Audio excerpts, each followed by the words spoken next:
let's jump to receiver. Who you got top 5? So I got Tyreek still number one, and then I got Justin Jefferson, Stephon Diggs, Cooper Kupp, and Devontae Adams. Yeah, I still got Cup first. Cup Mm. Hill, Jefferson, Chase Adams. So somewhere just different order. I'll give Cup. Coming off the bye, I'll give him the Yeah, veterans deference. true. I mean, Van Jefferson's back, so that's one more Oh, realistic so target. scary. Well, um, None of these dudes get open. better Like, than none yeah. of, Well, like, Van Jefferson, yeah, he's probably better than win Allen sprints, Robinson. win Yeah. sprints. Oh, Yeah, I don't think Jefferson's win sprints, but I take your point. Cooper Kupp is really good. I'm yeah. not I mean, debating that. the real question is, who do we think is gonna like? If Jefferson comes back, like what role is he like? Is Oh, Robinson going to lose routes? Is Skowronek going to lose them? Is it going to be like a kind of split between all three? I think a split for now, but that is definitely something we'll be looking for. All right, who you high on? As always, Adam Thielen, I'm much higher on him than consensus. He's my wide receiver 22 versus wide receiver 36 is the early week ECR. And the Cards, they have been good against opposing wide receivers so far, but they got lit up by the Saints last week. So that does give, Thielen and Jefferson some hope. Not that they need it, but I still think Thielen's underrated. His underlying usage this year has been great. Week 6 before the bye, he finally got a touchdown. So he had 4 catches, 36 yards, and a touchdown. I was saying, he should be a good bet for 4 to 5 receptions most weeks. And, he's going to see some positive touchdown regression. So one other thing I noticed was KJ Osborne's routes run dipped from 80% to 60%. So it looks like the Vikings are going with more 2 wide sets, which is just going to funnel more targets to Thielen and Jefferson. So that's something to look out for. But as always, I think Thielen's a low end wide receiver too. And then Wan'Dale Robinson against the Seahawks, he's my wide receiver 28. The consensus has him wide receiver 45. He predictably saw his routes run skyrocket up to 78% last week. I think they could, get into the mid 80s. He cashed in with the 6 catches for 50 yards receiving line. With Daniel Bellinger out, that can mean Robinson could see even more targets going forward. So I think he's going to clearly be Daniel Jones' number 1 target the rest of the way, unless Kadarius Toney ends up suiting up this year. But I love Robinson this week against Seahawks. Yeah, I'm still at like wide receiver 37, but so I'm higher than consensus. But yeah, I do 36 actually. But yeah, yeah. He's like the only guy Daniel Jones wants to target. He's like, I finally got me a receiver.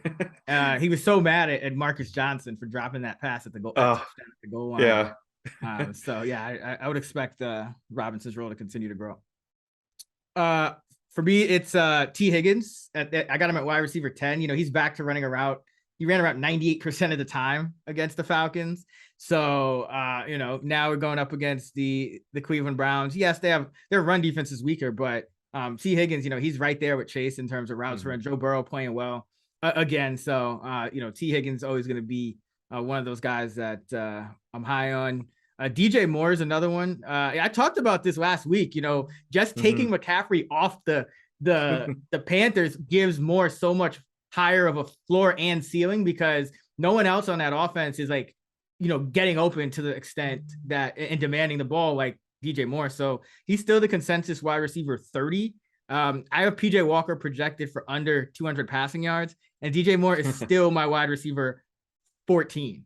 So that kind of tells you, where, what kind of like just that role. And remember, AJ Terrell now for the Falcons is out. So they don't really have, coming into the year, they had Casey Hayward, they had AJ Terrell, guys who you could kind of worry about a little bit with perimeter receivers. Now they don't have those guys in the lineup. And we saw what, Joe Burrow and the Bengals offense did. Yeah. So again, even with PJ Walker under 200, still have DJ projected as a top 15 guy.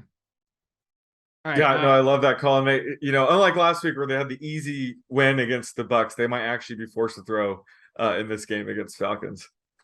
Yeah, exactly. I mean, the worry with the Falcons is though is just that they kind of take the air out of the ball, and yeah, that's true. But it's there's nobody else here, and DJ Moore, he's running a route almost. He's not really coming out of the game at all, and his targets per route is 21 on the year, but expecting that to grow. All right, who you on? I am low on Michael Pittman. As excited as I am over Ellinger getting the start this week, it could mean the Colts are going to be a bit more run heavy.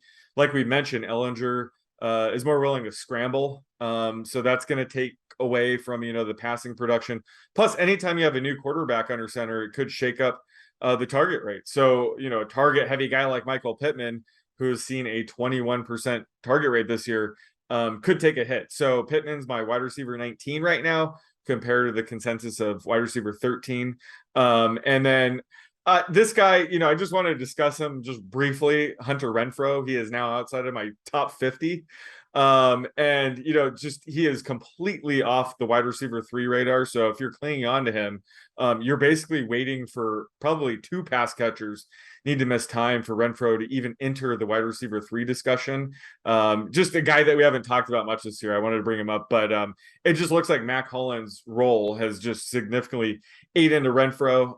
And the fact that Renfrow wasn't able to produce with Darren Waller out just means he's probably droppable in most leagues.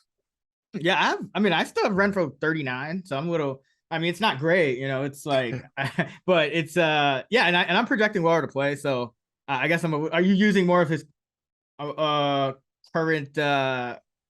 Like, what's his target per route this year? 19. Yeah, let me look at. I got him like around 20, exactly what the hell's like around going 20, on here. 21. So I'm still because he only played 4 games, so I'm still factoring in, some of the priors from last year in terms of how often he get targeted. Yeah, like I have it right around 20%, but just like with Devontae Adams in this offense, we knew that was going to eat into Renfrow significantly, but it's, just Mac Hollins. Like I said, earlier in the season, he was, running 90% routes with the minuscule target rate. But now that he's seeing close to like a 13 to 15% target share, that has just been eating into Renfrow enough where he's just getting really lowered in my model right now. Yeah, and it's he's not. We'll see. He was scoring some touchdowns last year. I don't know if that's going to be the case, like you said. All right, for me, it's Michael Gallup.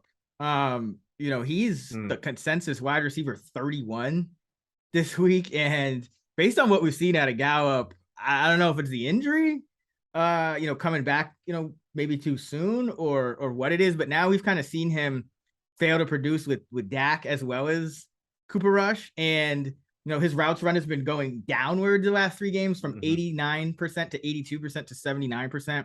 I don't know where he was last week. I didn't see him catch a ball. So, I got him as my wide receiver 59, and the consensus is wide receiver 31. So that's a pretty big difference. I have Gallup for about 2.8 catches, 2.6 catches and 34 yards in his Cowboy offense. And Noah Brown, I have ahead of him. He's running more routes, and he's just been targeted on a more consistent basis. So I have Noah Brown around 3.3 catches for just over 40 yards. So Gallup, I'm kind of treating him like the wide receiver 3 in Dallas, and we never know. Dalton Schultz is kind of having problems staying on the field, but it seems like when he's on the field, Dak Prescott kind of favors him too. Gallup is just running the low percentage routes, and maybe because of the injury, he's not getting open on as many of those routes to where he's the ball was coming his way. So I don't think he can. I definitely not wide receiver 31, but I wouldn't start Gallup at all this week. Like even as a flex. Where'd you start Noah Brown? So Noah Brown is my wide receiver 46. So he's not really. It's just you just have him higher than Gallup. I was gonna ask because last week I had like Brown. I was like plus 25. Against ECR. I was like, what is going on? And then they didn't have a player prop for Noah Brown until like 30 minutes before kickoff. I don't know what was going on there, but as soon as I saw 32.5, I just hammered the over. And he had a rough first half, but he ended up clearing it. But I just didn't understand why he didn't have a market and like why everybody was so low on him. But he's basically the same. Like when you just look at the underlying metrics, he's basically Michael Gallup. Yeah, the only thing I could think of is sometimes with those guys, because it's like almost like an obvious over, but maybe they can't. Like anytime there's a guy that just set a higher line. Like I know. I don't know. That's the only thing I can think of. But because like usually with those guys, it's either guys that are like obvious overs or obvious unders.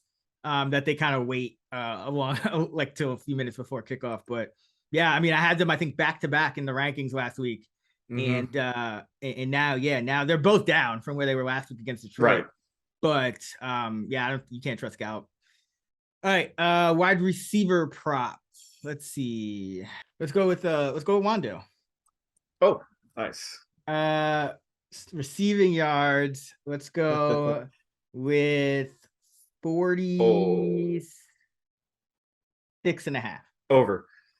All Although right. that is damn close to what I had written down. I wrote 47.5. But I just think he has a super high floor. And who knows, maybe the Giants will get into a negative game script and force to throw here. So I'll take the over, but that is a very good line. Yeah, I mean, they've been in some negative game scripts. I mean, that is true. As you know. Yeah. But yeah, no, he's looking good out there. It looks like the only guy Daniel Jones wants to throw to. Yeah. And you're at the point, are you with me that just when the week begins, you have Kenny Golladay and Kadarius Toney at 0? Yeah. Oh, yeah. They're not. Okay. I think they would. Yeah. I mean, Golladay, I think, would be a healthy scratch, even if he was healthy. Like, right. Toney, at this point, it just doesn't sound like he's healthy. You know, he hasn't been practicing at all either, yeah, right? Like,